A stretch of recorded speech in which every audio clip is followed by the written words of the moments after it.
is our guy, Erik Kimrey. Erik, appreciate you taking your time with us this morning. Obviously, we knew that this news was coming with Lou Holtz going into hospice care not all that long ago. Your emotions when you found out about his passing yesterday?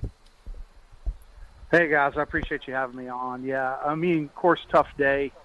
I think the biggest thing that really hits many of us that played for him is just gratitude, grateful that we were able to have Coach Holtz in our lives and the lessons that he taught us, the fun memories that we have of him, the countless stories of great things he said, whether it be witty, funny, hard on you, or, just those life lessons that he endured to so many people.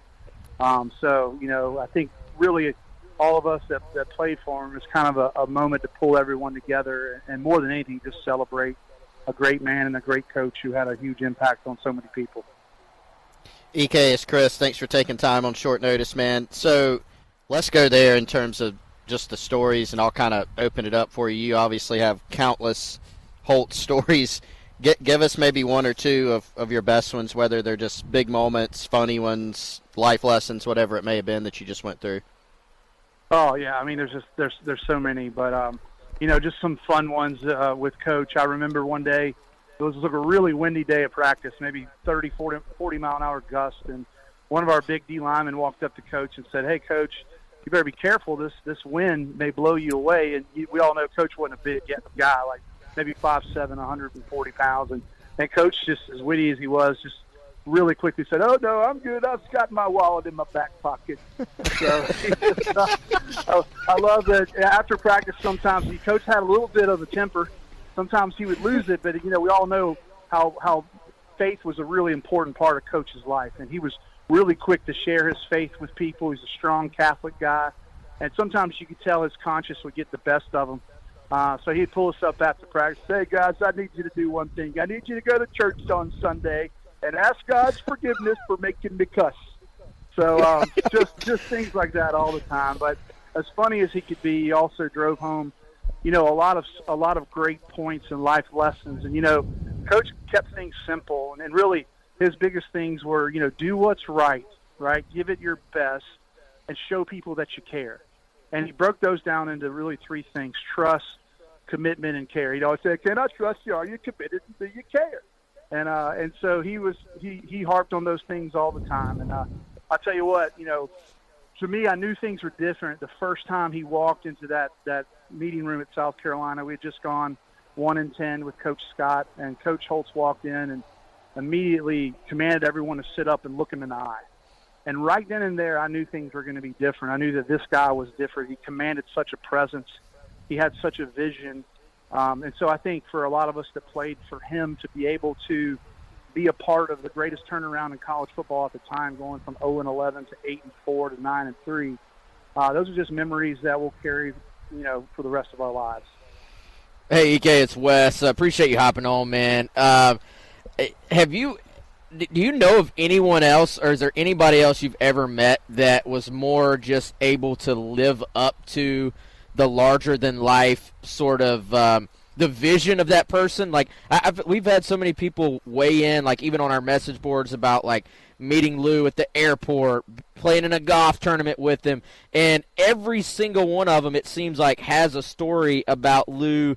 Where it was either the wit, he was funny, or he, maybe was ribbing them. It's like this guy not only had this reputation, but it seems like he lived up to this larger-than-life vision that everybody kind of had for him. Yeah, Wes, I totally agree with that. And I mean, he was a guy, you got to think about who Coach was. Like I said, he wasn't a big guy. He wasn't an athletic guy, but he just had this passion to lead and coach football. And so he had to really lean on his intellect. And, at the end of the day, Coach was just a really smart guy who had a strong intuition about how to motivate people.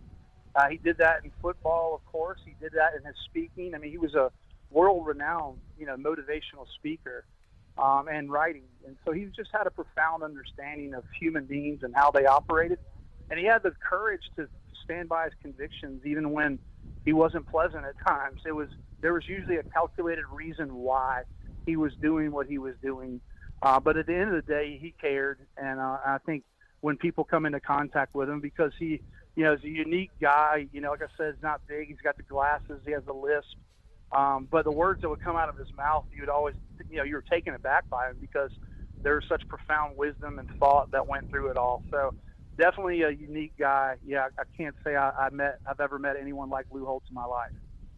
Erik, I know you've probably been very deliberate in how you kind of wanted to be in terms of building your own football programs. Was there anything specifically that you feel like you took away from Lou as you were kind of figuring out what you wanted to be about as a coach? Oh, there's just too much to even talk about. I think that, early in my career, when you're in your early 20s, you think you know everything.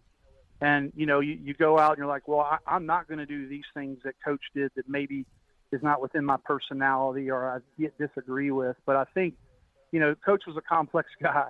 But the further you get away with it, with time and age and hopefully a little maturity, you realize the unbelievable strengths that he had and the lessons that he had and the impact that he had on my life and my coaching style. And I think the further I'm removed from having actually played for him and coached for him, the more grateful I am, and the more I think back and I remember when Coach said that or did that this way.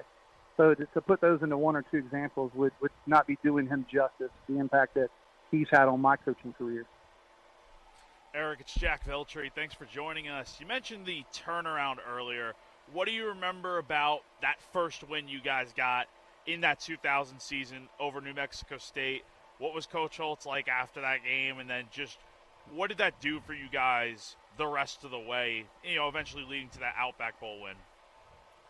That was a fun game. I remember standing kind of somewhere on maybe the 40-yard line with thousands of Carolina's fans that just tore down the goalpost to end the 21-game losing streak that we had. And so, Coach had perspective. The 0-11 year was incredibly difficult. We lost double-digit offensive linemen for the year. Coach's wife had some health issues. Skip had some health issues. It almost felt like some type of demonic attack on us that year. But he stood the ground. I'll never forget. He had us, write down one of the worst things that happened last year on a piece of paper. And we all went out to the field and we put them in a brown paper bag and he lit it on fire. And he said, guys, last year's gone.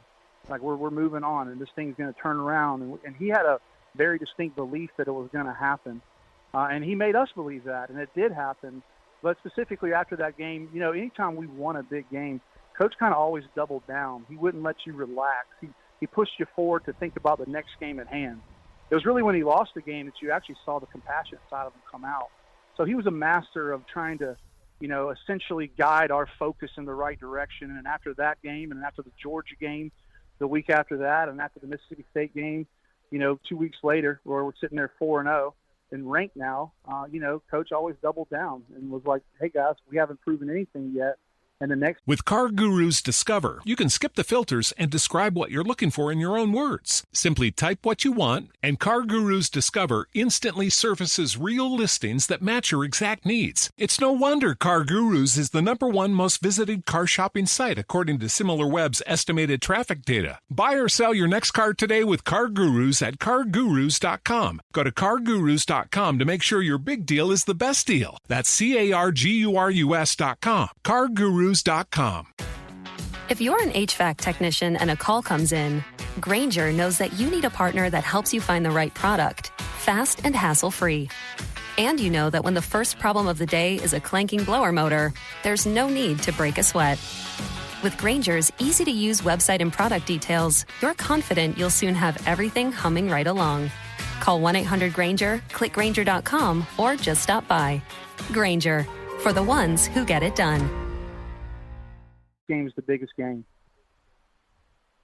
Erik, we got about 2 minutes before we hit a hard break here. There's a story out there, and I can't remember who tells this one. Maybe a lot of people do, but just about the mindset of Lou on a game week, kind of building you up to where kind of that I'm going to tear you down at the beginning of the week, build up the opponent, and by game day, he's got you guys ready to go beat the Cowboys or something. Can you kind of speak to the mindset of that kind of wave you would ride leading up to a game? Oh, yeah. He would get up on a Sunday, and if we had 3 or 4 guys that rated out what we call winners. He would draw us up on the board, and then let's just say we were playing Georgia or whoever. He'd be like, oh, look, they got David Pollock. He's All-American. He counts as 3. And they got Bailey, and he's All-American. He counts as 2. And then it would be, we got 3 guys on their 22 guys. Georgia's going to beat us 63-0 and walk out of the room. Well, every day that we could practice, the score after the day of practice got a little bit better. And I'll never forget him coming in and saying, hey, guys, I got one thing to say. We got no obligation to ESPN to even keep this thing close. And so it was a complete transformation from we're going to get killed to we're going to kill them as the week went on. And that was just Coach's way of, making us focus in on practice and giving best effort. Last one for you here. Got about 30 seconds. You've been peppering in the Lou Holtz impression. Do you do the best, and does every former player have one? I do not do the best. I think Courtney Levitt does it the best. Phil Petty, rest his soul, was really good at it as well. So a few of us developed it over the years. I was one of the first to do it, but I think I would give that award to Courtney Levitt, our former kicker. He has it absolutely dead on. Okay, well, we appreciate that. Thank you for sharing your memories of Coach Holtz, and we appreciate your time as always, Erik. Make your dream pool a reality this summer with Aquarian Pools of Columbia. Specializing in residential and commercial pool construction, Aquarian Pools of Columbia offer complimentary design services that bring your vision to life. Whether you need a new backyard oasis or your old pool needs a renovation, their expert builders are ready to deliver just in time for summer. With 54 years in business, if you can dream it, they can build it. Visit them online at aquarianpools.com or call 803-732-3636 today.